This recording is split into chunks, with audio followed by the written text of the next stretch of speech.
Pessoal, hoje nós vamos fazer uma medida da capacitância de um capacitor de placas planas e paralelas. Estou com o meu capacitor aqui, tá certo? De placas planas e paralelas. Eu sei que a capacitância é carga dividida pela diferença de potencial. E se esse capacitor for de placas planas e paralelas e for infinito, tá?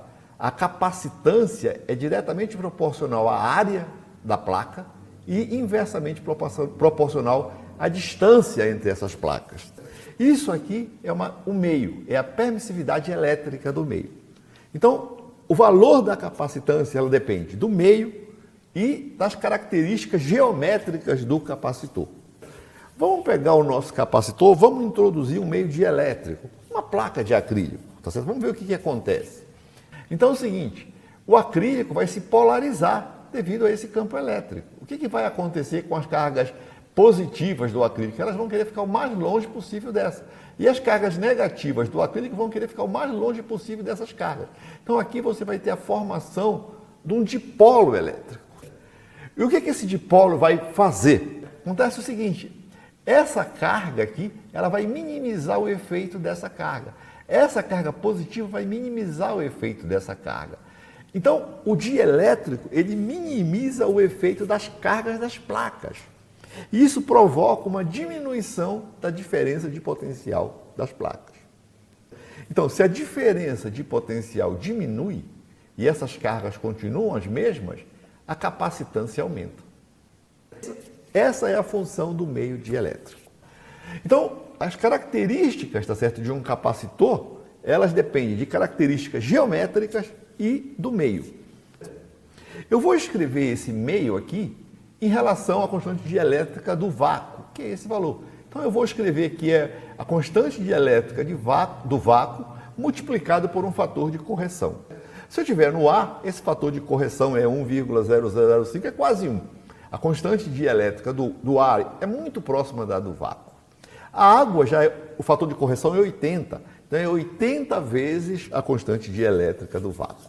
Titanato de bário é 1.200. Mas hoje existem alguns nanomateriais que esse fator é da ordem de 10.000. Então, como a capacitância é diretamente proporcional a esse fator, você constrói hoje capacitores grandes, de altíssima capacitância, mas de um volume pequeno. Então, hoje existe no mercado capacitores que têm capacitância da ordem de Faraday. Nos capacitores do dia a dia, nesses capacitores eletrolíticos que usam óleo como meio que está entre as placas, você tem que arranjar um truque para ter uma grande área, para ter uma grande capacitância. Então, o que você, na hora de construir um capacitor, o que você tem que se preocupar? Você tem que ter uma área grande e a separação entre as placas pequenas. E aí, o que o pessoal faz? Pega, por exemplo, duas placas de alumínio, coloca no meio uma folha de papel embebida no óleo e enrola. Então, com isso aqui, você tem a separação das placas muito pequena, mas a área é grande e ela ocupa um volume pequeno porque ela está toda enrolada. Então agora vamos lá para o nosso experimento. Como é que nós vamos medir a capacitância do nosso capacitor? Eu vou usar um capacímetro comercial. Esse capacímetro comercial que eu vou usar, a menor escala dele é de 200 picofarad e a maior é de 200 milifarad. 200 picofarad eu consigo medir com segurança 5, 10 picofarad.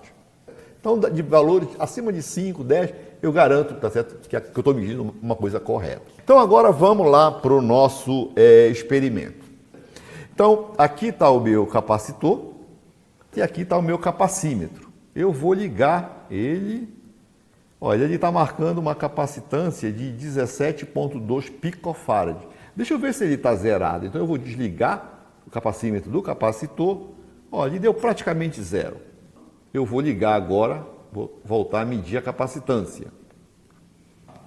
Então é o seguinte, agora eu tenho 17,1 picofarad. Essa separação aqui é da ordem de 3 centímetros. Eu vou diminuir essa separação. Se eu diminuo o D está embaixo, a capacitância tem que aumentar. Então vamos ver se isso é verdade. Está aqui, ó, está aumentando o valor da capacitância. Estou aproximando as placas, ó. Tá? Então, chegou aí em 36, 35,9, 36 picofarad. se eu diminuo a distância, a capacitância aumenta. Agora eu vou mexer no meio. Eu tenho aqui uma placa de acrílico. Eu vou colocar essa placa entre as placas do capacitor. Vamos ver para quanto vai essa capacitância. Então, vou colocar ela aqui e vou ajustar a placa de novo. Ó, tá? Aproximei as placas e vou travar aqui. Então, agora, a capacitância foi lá para 139,9, tá certo? 140 picofarads.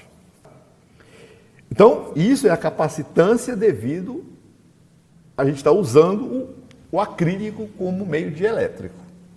Vamos tirar e vamos olhar quanto era no ar para essa distância. Então eu vou tirar aqui, ó.